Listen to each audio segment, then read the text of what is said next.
नमस्कार, मैं हूं संजय शर्मा। आप देख रहे हैं 4PM महाराष्ट्र। दैनिक भास्कर के राजनीतिक संपादक केपी मलिक जी ने खुलासा किया कि किस तरह सरकार डर रही है, कांप रही है और क्या कारण है सरकार के इस डर के पीछे।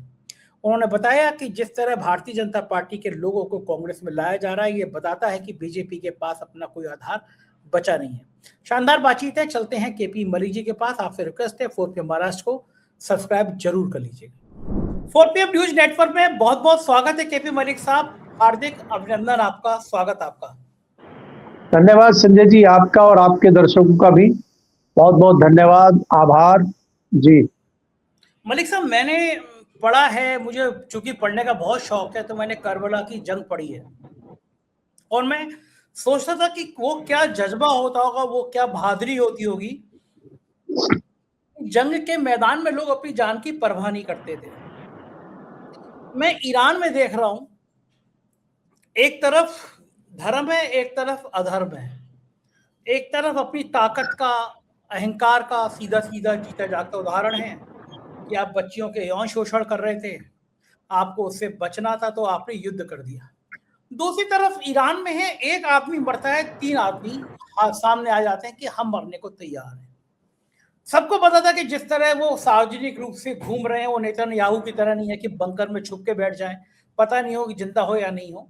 आपने मार दिया, लेकिन आज फिर उस ईरान के हौसले सामने हैं, दुगनी ताकत से वो इजराइल पर हमला कर रहे हैं।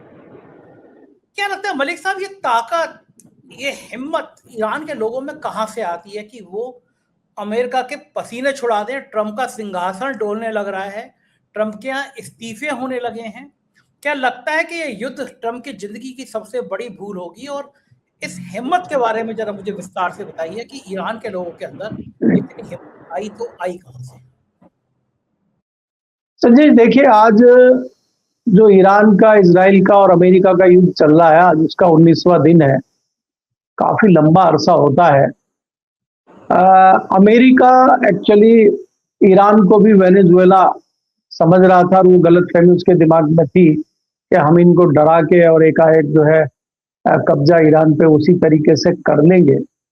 और इस बात को एक्सेप्ट किया है अमेरिका के जो रणनीतिकार हैं, अमेरिका के जो बहुत बड़े अधिकारी हैं, जो ट्रंप की टीम में थे, उन्होंने इस्तीफा दिया है कल।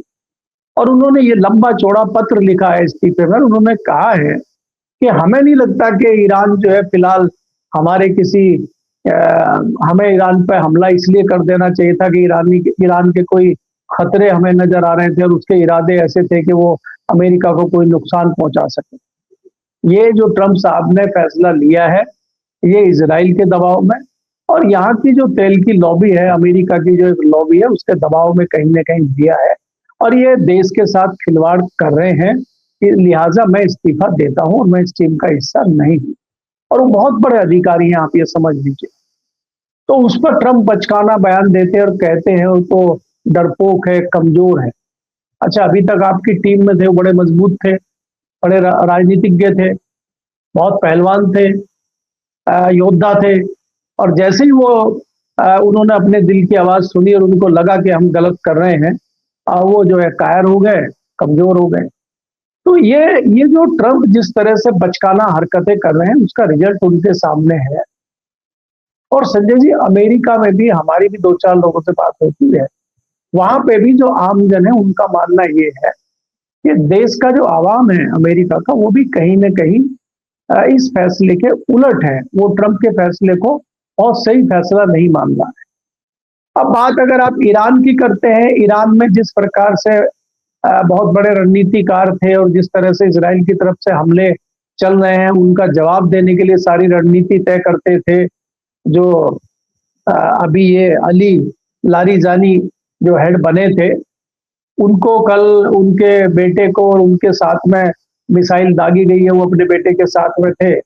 और 2 जनाजे आज इजराइल से, वहां ईरान से निकले हैं। और वो भीड़ को और जज्बे को देख के लगता है कि ईरान पीछे हटने को तैयार नहीं। और हमने संजय जी चर्चा की थी पिछले दिनों कि ईरान में 4th लेयर 5th लेयर तक लाइन बनी हुई है कि मेरे बाद कौन, अगर मैं जाता हूं तो मेरे बाद कौन। आपको पता है कि ईरान के सुप्रीम लीडर खामनेई के बाद दूसरे खामनेई आ गए, और उनके ये खास सिपे सालार थे अली लारीजानी, जिनका जो है इंतकाल हुआ है कल। और तीसरी लाइन के आदमी बहुत जल्दी आपके सामने होंगे। तो ईरान के जो हौसले हैं वो बुलंद दिखाई देते हैं और ईरान इस चीज को लेके आगे बढ़ रहा है और ईरान ने त्राहिमाम शुरू कर दिया है। ईरान जो है, जितने भी गल्फ कंट्रीज हैं जो अमेरिका के सहयोगी हैं, उनकी हालत खराब करके रखी है। और आप ये देखिए ईरान का सटीक कि इराक में जो एम्बेसी है अमेरिकन, जो अमेरिका ने अपना केंद्र बना रखा है, उसमें मिसाइलें दागी जा रही है, जबरदस्त मिसाइल दागी जा रही है। तो इसका मतलब यह है कि अमेरिका कहीं ना कहीं पस्त हो गया है और ईरान के हौसले बुलंद हैं। तो मुझे तो लग रहा है कि ये लड़ाई लंबी चलेगी और अमेरिका को ही पीछे हटना पड़ेगा, क्योंकि ईरान के पास उस तरह की कोई चीज होने वाली नजर हमें नहीं आ रही है। लेकिन हमें थोड़ा सा आज इस बात का संतोष है कि भारत ने जो दवाइयां हैं और स्वास्थ्य का सामान है, वो सहायता ईरान को भेजी है और वो ईरान पहुंच गई है। तो कहीं ना कहीं लगता है कि भारत के लोगों की जो मानवता की विचारधारा है वो कम से कम ईरान के लोगों तक पहुंचे। तो इस बात का हमें बड़ा संतोष है और हमें लग रहा है इसके लिए हमें मोदी जी भले ही कुछ बयान ना दें, भले ही सांत्वना ना दें, लेकिन इन्होंने जो कार्य किया है इसके लिए मुझे लगता है कि उनको बधाई देनी चाहिए, जिस तरह से उन्होंने सोचा है। लेकिन यही बात जब इजराइल को और उनके आका ट्रंप को पता लगती है तो उन्होंने क्या रिएक्शन दिया होगा वो आप देख लीजिए। जी, क्या लगता है आपको कि जब पाकिस्तान हमला करता है काबुल पे, 400 450 बेगुनाह मारे जाते हैं, भारत निंदा करता है, करना भी चाहिए। दुनिया में कहीं भी किसी बेगुनाह पे अत्याचार हो तो विरोध करना चाहिए। लेकिन जब ईरान में 250 बच्चियों को बेकसूर बच्चियों को निशाना बनाता है इजराइल और अमेरिका, तब भारत निंदा नहीं करता। तो ये इतिहास के पन्नों में लिखा जाएगा कि भारत जैसा ताकतवर देश जो हमेशा दुनिया का प्रतिनिधित्व करता था, वो ऐसे मौके पे खामोश हो गया, ऐसे मौके पे बोल नहीं पा रहा। तो क्या ये आने वाले समय में कहीं ना कहीं बहुत बड़ा अपने देश के लिए ये एक नुकसानदेह पॉइंट साबित होगा? अभी संजय जी, पिछले दिनों आपने सुना था एक टीवी के कार्यक्रम में ईरान के प्रतिनिधि ने चैनल पे बोला था कि भारत का जो रिएक्शन है ईरान पे, उस पर आप क्या कहना चाहते हैं। उन्होंने ये कहा था कि हम भारत की मजबूरियां समझते हैं और भारत का आवाम और भारत के अधिकतर लोग युद्ध नहीं चाहते हैं और वो ईरान के साथ उनके अच्छे रिश्ते हैं और वो जो सरकार का जो निर्णय है उसके साथ नहीं है। तो ये जताता है कि ये बात कहीं ना कहीं ईरान को भी पता है। ईरान भी जान रहा है कि भारत आज दबाव में है, भारत की लीडरशिप कहीं ना कहीं दबाव में है, इसलिए वो इस तरह का आचरण कर रही है। दिल से भारत ईरान के खिलाफ नहीं है, ये बात ईरान भली भांति जानता है। रही बात आलोचना करने की और इस तरह की सांत्वना देने की कि भाई अफगानिस्तान में इतने लोग मारे गए हैं, पाकिस्तान ने जो हमला किया, पाकिस्तान की अलग ही लड़ाई चल रही, बड़ा देश है पाकिस्तान भी, संपन्न देश है। पाकिस्तान से बड़ा देश कोई हमें लगता तो है नहीं कि इस्लामिक कंट्री में सबसे बड़ा देश पाकिस्तान है, खुशहाल देश है, तो वो भी कब्जाना चाह रहा है अफगानिस्तान को। तो वो अगर हमला करता है, उसका हमला ये देखिए कि अस्पताल पे हमला करता है, उसको कोई और जगह नहीं मिली। अगर करना ही था उसको तो सचिवालय पे हमला करता, वहां की लीडरशिप पे हमला करता, वहां के किसी औद्योगिक केंद्र पर हमला करता। अस्पताल पे हमला करके, जहां उन लोगों का इलाज चल रहा है कि जो नशाखोरी करते हैं या मेंटली अपसेट है, उन लोगों के अस्पताल पे हमला करके पाकिस्तान ने एक हिसाब से तो उसकी समस्या कम ही कर दी है अफगानिस्तान की। तो इस हमले का क्या मतलब है, हमारी समझ में ये नहीं आया है। खैर, ये बड़ा इशू नहीं है। भारत ने हमला कोई भी हो, मौत किसी की भी हो, दुखद होता है और उस दुखद की निंदा अगर भारत कर रहा है तो ये अच्छी बात है। लेकिन मीठा मीठा गप गप और कड़वा कड़वा थू थू वाली जो बात है वो यहाँ लागू होती है कि आप अफगानिस्तान के लिए बड़ी चिंता कर रहे हैं और ईरान के लिए आप चिंता नहीं कर रहे हैं, जो आपका बरसों पुराना दोस्त है, जो आपको भारतीय मुद्रा में सस्ते दामों में तेल देता रहा है, जिसके हमारे ऐतिहासिक संबंध हैं। उसके लिए अगर इस तरह का हमला होता है और छोटी छोटी बच्चियां, अबोध बालिका मारी जाती है, हम उस पर निंदा भी नहीं कर सकते। तो मुझे ये लगता है कि भारत के लिए ये दुर्भाग्यपूर्ण बात है। जी संदीप। मलिक साहब, गजब है। लोग तो कह रहे हैं कि एप्स्टीन फाइल में नाम की वजह से ये युद्ध हुआ, और एप्स्टीन फाइल का डर इतना है कि हमने चंद सवाल पूछ लिए थे तो हमारा नेशनल चैनल बंद कर दिया गया। हम तैयारी कर रहे हैं, पहली बार नहीं हुआ है ये, दूसरी तीसरी बार चैनल बंद किया गया, कोर्ट जाएंगे हम। लेकिन मजे की बात ये, हमारी बहुत तेज तर्रार एक एंकर है फिजा, उसके इंस्टाग्राम पे 3,000 के सब्सक्राइबर थे, बढ़ते 90,000 अचानक हो गए। लाखों लाखों लोग उसकी रील देखते हैं। उसने एक रील बनाई कि साहब कि आखिर 4 PM को कैसे बंद किया गया, सरकार ने उसकी रील तक बंद करा दी। सोचिए आप, एक एंकर की, फिजा की इंस्टाग्राम की रील बंद करा दी। मैं समझ नहीं पा रहा कि ये सारी कार्रवाइयां 4 PM से क्यों इतना डर लगता है 4 PM से, क्योंकि मलिक साहब यहाँ पे आके बड़े बुलंदी से अपनी आवाज कहती हैं, डरती क्यों है सरकार 4 PM से, क्या लगता है आपको? नहीं संजय जी, सरकार जो है वो 4 PM से नहीं डर रही है। सरकार 4 PM के जो प्लेटफार्म है और उस प्लेटफार्म पे जो हकीकत बयां हो रही है, जो सच्चाई सामने आ रही है, सरकार उससे डर रही है। और सरकार ने जिस तरह का निर्णय लिया है कि 4 PM को बंद करने का, मतलब वो ईरान की लड़ाई की तरह है। जैसे इजराइल खामनेई को मार के सोच रहे हैं कि हो गया काम, ऐसे ही ये सोच रहे हैं कि 4 PM को बंद करके हो गया काम। इनको ये नहीं पता है कि जब आप इस तरह की चीजें करते हैं तो वो दर्शकों की इच्छा और ज्यादा देखने की होती है कि ऐसा क्यों हो गया। तो वो चैनल की भी लोकप्रियता बढ़ती है, और चैनल पे जो लोग हैं जो सच बोल रहे हैं उनकी भी लोकप्रियता बढ़ती है। क्या सच बोलना सबके बस की बात है? सच के लिए बोलने के लिए कितना त्याग चाहिए, कितनी दुश्वारियां और परेशानियां झेलनी पड़ती हैं, ये तो उनको नहीं पता है ना। तो ये हकीकत जब लोगों तक पहुंचे, सच्चाई लोगों तक पहुंचे। देखिए संजय जी, चाहे सरकार हो और चाहे विपक्ष हो, हम कोई कोर कसर नहीं छोड़ते हैं दोनों को लपेटने। तो इसलिए हमारा तो जज्बा यही रहेगा, हम तो इसी तरह से करेंगे। एक 4 PM बंद करेंगे, दूसरा 4 PM चालू होगा, तीसरा 4 PM चालू होगा। वो हमारी आवाज बंद नहीं कर सकते, और हमारी सच की आवाज है। हमें कोई चुनाव नहीं लड़ना, हमें कोई मोदी जी के खिलाफ नहीं लड़ना, योगी जी के खिलाफ नहीं लड़ना। वो लड़ने के लिए तो आपस में ही लड़ लेंगे वो योगी जी और मोदी, क्योंकि उन्हीं को PM CM बनना है। हमें आपको तो PM CM बनना नहीं है। हमें तो हकीकत बयां करनी है, हमें तो जनता के हितों की रक्षा करनी है, हमें तो जनता के सवाल उठाने हैं। आज जिस प्रकार से उत्तर प्रदेश के जो जल मंत्री हैं उनको अमित शाह जी ने बुला के कहा कि भाई ये क्या चल रहा है, जो टंकियां जो है बनने से पहले ही गिर जा रही हैं, सूखी टंकियां हैं, और वो टंकियां इतना रो रही हैं कि रोने के जो आंसू हैं वो नलके में से निकल रहे हैं बाहर, और उसको लोग जो है बाल्टी भर ले रहे हैं उससे। तो आप क्या कर रहे हैं?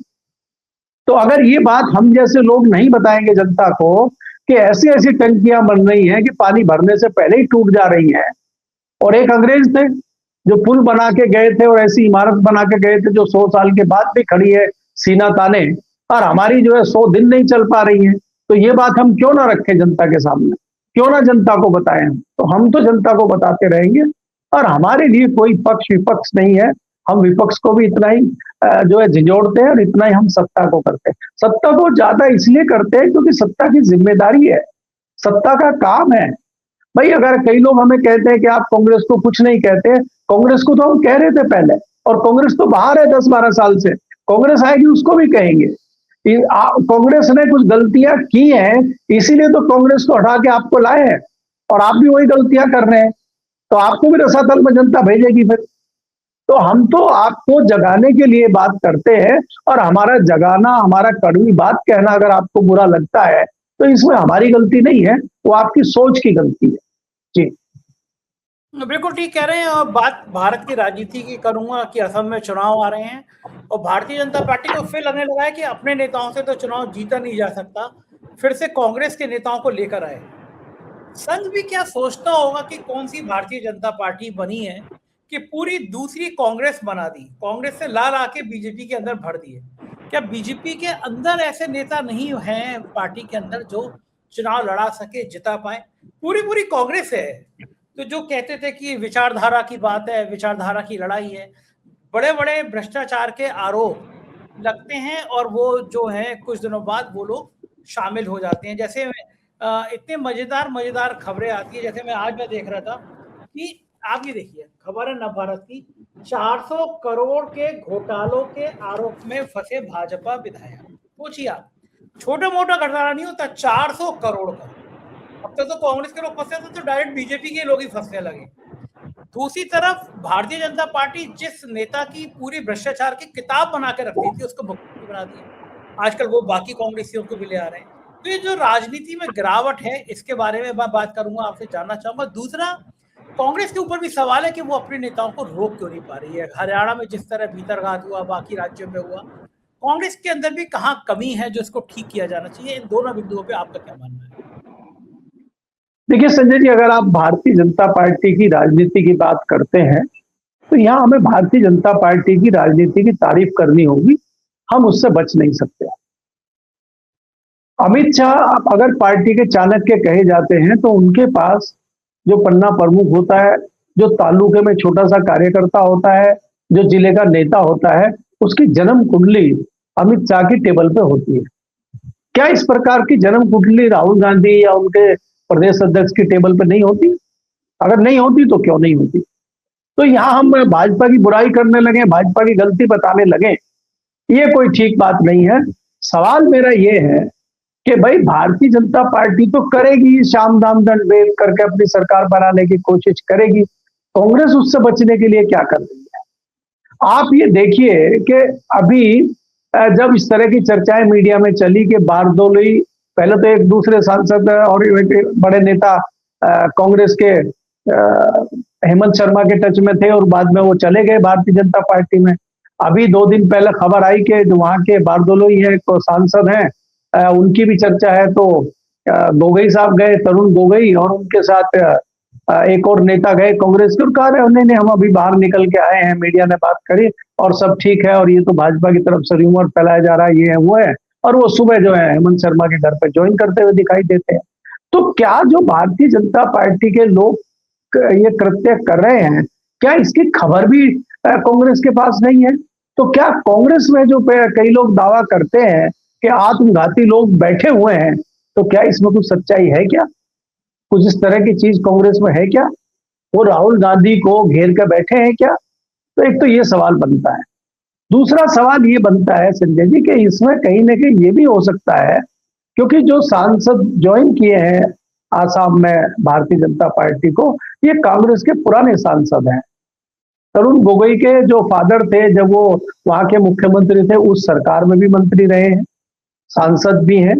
तो कांग्रेस में उनकी छात्र राजनीति से लेकर आज तक वो कांग्रेस के बड़े सीनियर नेता हैं। और ऐसे में अगर वो भारतीय जनता पार्टी में जा रहे हैं तो इस बात से भी इनकार नहीं किया जा सकता कि हेमंत शर्मा उनकी भी कोई ऐसी नस जानते होंगे जिसको दबा दिया जाए और वो खुद हेमंत शर्मा के पास पहुंच जाए।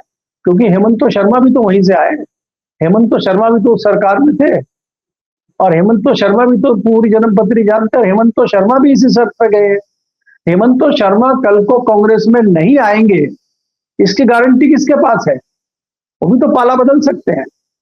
कांग्रेस के कितने बड़े बड़े नेता आज भारतीय जनता पार्टी में चले गए हैं। कोई मजबूरी में गए हैं, कोई लालच में गए हैं, कोई दबाव में गए हैं, कोई तोते के डर से गए हैं, कोई मैना के डर से गए हैं। कल को कांग्रेस का अगर भारतीय जनता पार्टी सत्ता में नहीं रहती है और वो कांग्रेस में नहीं जाएंगे, इस बात की तो गारंटी किसी के पास है नहीं। जो मजबूरी उनकी भारतीय जनता पार्टी में आने की है, तो ये सेम मजबूरी उनकी कांग्रेस में जाने की बन जाएगी। तो इन नेताओं के चरित्र का जिक्र करना, इन नेताओं के चरित्र पर बात करना, मुझे लगता है कि बेईमानी है संजय जी। इनका कोई चरित्र होता नहीं है। नेताओं में आजकल कोई नैतिकता, कोई सिद्धांतवाद, कोई चरित्र इस तरह का बचा नहीं है। आप देखिए कि उड़ीसा में जिस प्रकार से कांग्रेस के विधायकों ने क्रॉस वोटिंग की है, हरियाणा में क्रॉस वोटिंग की है, तो क्या इन पर उंगली नहीं उठती है? लेकिन जब हम उनकी तल्लीनता से जांच करते हैं, वहां के पत्रकारों से बात करते हैं, तो उनका कहना यह है कि सब लोग लालची नहीं है, पैसे भी लिए होंगे लेकिन सब लोग लालची नहीं है, उनकी दूसरी नस दबा दी गई है एजेंसी के द्वारा। तो कोई ना कोई मजबूरी आपकी ऐसी है कि आप जा रहे हैं, और अगर आप जा रहे हैं और आपकी ऐसी मजबूरी है तो फिर आप नेतागिरी क्यों कर रहे हैं? तो आपको नेतागिरी भी करनी है, नस भी दबवानी है, और गद्दार भी अपने आप को कहलवाना है। तो ये नेताओं का चरित्र आजकल हो गया है। तो इसलिए अब राजनीति में जितना कीचड़ फैल गया है, जितना ज्यादा कीचड़ राजनीति में फैलेगा उतना कमल अच्छा खिलेगा। क्योंकि आपको तो पता ही है कि कमल तो कीचड़ में ही खिलता है। तो राजनीति में जितना घमासान कीचड़ फैलेगा, इतना ही घमासान जो है कमल का फूल आपको खिलता हुआ दिखाई देगा। तो क्या ये कीचड़ हमारे आपके राज्य उत्तर प्रदेश में फैलने जा रहा है, या वहां पे कुछ साइकिल दूसरी चलेगी और उस पर जो है कांग्रेस और हाथी पीछे दौड़ेगा? ये भी देखने को मिलेगा आपको कुछ आसाम और वेस्ट बंगाल के चुनाव के बाद। जी बिल्कुल ठीक बात है। और उत्तर प्रदेश की आपने बात की है तो मैं ये जानना चाहूंगा कि वहां पे पंडितों को लेके फिर घमासान है। एक सवाल पहले आया कि अवसरवादी पंडित हुए, पता चला संस्कृत में भी इससे मिलता जुलता फिर सवाल आ गया। तो ये पंडितों के पीछे क्यों पड़ गई है सरकार, या कौन अफसर ऐसे हैं जो पंडितों को भड़का रहे हैं? और ब्रजेश पाठक के बेचारे की बड़ी मुसीबत होगी कि पंडित संभालें या सरकार संभालें। सुना है कि पार्टी के अंदर बहुत भयंकर बवाल मच रहा है, ब्राह्मण बहुत नाराज हैं कि इस तरह सरकार में हो क्या रहा है। क्या लग रहा है ये जातियों का उफान जो है के लिए नुकसानदायक होगा, या पंडित जितना भड़केंगे उतना बैकवर्ड खुश होंगे? चल क्या रहा है, गणित का मतलब क्या है? नहीं संजय जी, आप ये देखिए कि सबसे पहले तो आपके यहाँ ये शुरू हुआ था कि बटोगे कटोगे, तो ये साफ समझ में आता था भाई बटोगे कटोगे मतलब कौन बटेंगे, मतलब मुसलमान उधर हैं और हम हिंदू लोग हैं, यहाँ अगर हम बटेंगे तो कटेंगे। कितनी मजेदार बात है कि देश सुरक्षित हाथों में है, हमें ये भी बताया जाता है, और हिंदू खतरे में है ये भी बताया जाता है। तो हम जैसे औसत बुद्धि वाले जो लोग हैं इसमें विवेचना नहीं कर पाते, समझ नहीं पाते कि देश सुरक्षित हाथों में है और हिंदू खतरे में है, तो इसको कैसे करें? तो उत्तर प्रदेश में बटोगे कटोगे तो खत्म हो गया। अब नया आया है कि ठाकुर और ब्राह्मणों में बटोगे तो मामला ठीक रहेगा, दिल्ली भी टाइट रहेगा। अब अब्दुल तो हो चुका टाइट, अब दिल्ली भी टाइट रहेगा और गोरखपुर भी टाइट रहेगा। तो ये एक दूसरे को टाइट करने के लिए माध्यम बन गए हैं पंडित जी। अब पंडित जी फंस गए इधर भी और पंडित जी फंस गए उधर भी। तो ये पंडितों को ऊपर रख के कभी यूजीसी चला दे रहे हैं, कभी बाबा डंडा पिलवा दे रहे हैं, कभी कुछ हो रहा है, कभी शंकराचार्य जी परेशान घूम रहे हैं। तो ये भारतीय जनता पार्टी की अंदर की आपसी लड़ाई है, जिसमें एक बेचारा समाज ब्राह्मण समाज पिस रहा है, जो परसेप्शन बनाने में सबसे आगे रहता है। अब उसको खुद को समझ में नहीं आ रहा है कि भारतीय जनता पार्टी उसको फुटबॉल बना के क्या कौन सा गेम उससे खेलना चाहती है। फुटबॉल का मैच खेलना चाहती है या फुटबॉल की जगह क्रिकेट मैच खेलनी चाहती है फुटबॉल बना के। तो ये उत्तर प्रदेश में है। खैर मैं संजय जी ये कहना चाह रहा हूं कि ये जो आपदा उत्तर प्रदेश में चल रही है, भारतीय जनता पार्टी जिसमें फंसी हुई है, भारतीय जनता पार्टी को मालूम है कि बड़ा नुकसान इससे होने वाला है, और उसकी परिणति आप देख चुके हैं 2024 के लोकसभा चुनाव में। तो भारतीय जनता पार्टी इसको अवसर में तब्दील कर देना चाहती है। दिल्ली इसको अवसर में तब्दील ऐसा कर देना चाह रही है कि जैसे आपने देखा कि पूर्ण बहुमत दिल्ली में था मोदी जी का, पूर्ण बहुमत नहीं आया, 240 पर रुकना पड़ा, उसके जिम्मेदार योगी जी हैं। तो कहीं ना कहीं योगी जी को भी नीचे लाके पटको और बहुमत से नीचे इनको ले आओ, और नीचे लाके फिर इनको हटाओ और फिर अपना रबर स्टैंप बिठाओ, बाकी तो तोड़ ताड़ के कर ही लेंगे बहुमत तक। ये रणनीति तो भारतीय जनता पार्टी की है। लेकिन हर चीज रणनीति से पूरी भी नहीं होती है। जिस प्रकार से दलित पिछड़ा आपसे नाराज है फिलहाल, अल्पसंख्यक आपके साथ आता नहीं है, और आप अगर ब्राह्मण समाज को बाकी समाज को भी नाराज कर दोगे, कहीं ऐसा ना हो कि आपके ओवर कॉन्फिडेंस में आपका बड़ा नुकसान हो जाए और कहीं जो है साइकिल तेजी से निकल जाए और आप देखते रह जाए। क्योंकि जिस प्रकार से आप देख रहे हैं कि लोकसभा चुनाव में, ये ईमानदारी से संजय जी आप भी जानते हैं, हम भी जानते हैं, चाहे अखिलेश हो और चाहे उनके दूसरे नेता हो, उनको भी एहसास नहीं था कि इतने अच्छे नंबर उनके लोकसभा में आएंगे। वो आए। तो क्या इसी तरह से तो नहीं होगा कि विधानसभा में भी जो सोचा ना हो अखिलेश यादव ने वो हो जाए? क्योंकि वो भारतीय जनता पार्टी की आपसी लड़ाई खींचातान जो है, वो फायदा कहीं ना कहीं विपक्ष को दे सकती है, और भारतीय जनता पार्टी की आपदा में एक बड़ा अवसर विपक्ष को, समाजवादी पार्टी को मिल सकता है, मुझे ऐसा लगता है। क्योंकि भारतीय जनता पार्टी की बातचीत एक और चल रही है कि मायावती जी जैसे एकाएक कंबल ओढ़ के इसी में लेटी हुई थी, तो मुंह बाहर निकाल दिया उन्होंने, और उन्होंने ये कहा है कि ये कांग्रेस और समाजवादी पार्टी हमेशा हमारे दुश्मन रहे हैं, और अब हमारे जो है ये नेताओं को हड़पना चाहते हैं। काशीराम जी को भारत रत्न देने की बात अगर राहुल गांधी कर रहे हैं, तो अभी तक कहाँ थे ये? अपनी सरकार में इन्होंने क्यों नहीं दिया? जाहिर सी बात है, राहुल गांधी भी राजनीति कर रहे हैं, वो भी राजनीतिक दल से आते हैं, वो भी आपदा में अवसर ढूंढ रहे हैं, क्योंकि आपदा जिस तरह से उत्तर प्रदेश में है और कांग्रेस की लोकसभा में कुछ सीटें बढ़ी हैं, तो वो भी इजाफा चाहती है कि उसके विधायकों में कोई इजाफा हो। तो इसलिए ये राजनीति बहुत लंबी चल रही है, और ये जो पीडीए अखिलेश ने बनाया था, ये सिरदर्दी भारतीय जनता पार्टी के लिए बन गया है। अब इसका मुकाबला कैसे भारतीय जनता पार्टी करेगी, ये आने वाले समय में हमें दिखेगा। जी बिल्कुल ठीक कह रहे हैं, ये आने वाले समय में हमें दिखेगा। बहुत बहुत शुक्रिया मलिक साहब, आपने मुझसे बातचीत की, समय दिया। ये थे केपी मलिक जी, दैनिक भास्कर के राजनीतिक संपादक, खुल के अपनी बात कहने वाले पत्रकार, खुल के बोलने वाले पत्रकार। इन्होंने भी कहा कि अमेरिका में जो हालात हैं, भारत ने एक बड़ी चूक कर दी, बड़ी रणनीतिक चूक कर दी कि हम डर गए अमेरिका से, हमें ऐसा नहीं करना चाहिए था। आप क्या सोचते हैं बताइएगा जरूर, चैनल को सब्सक्राइब करिएगा। शुक्रिया, थैंक यू।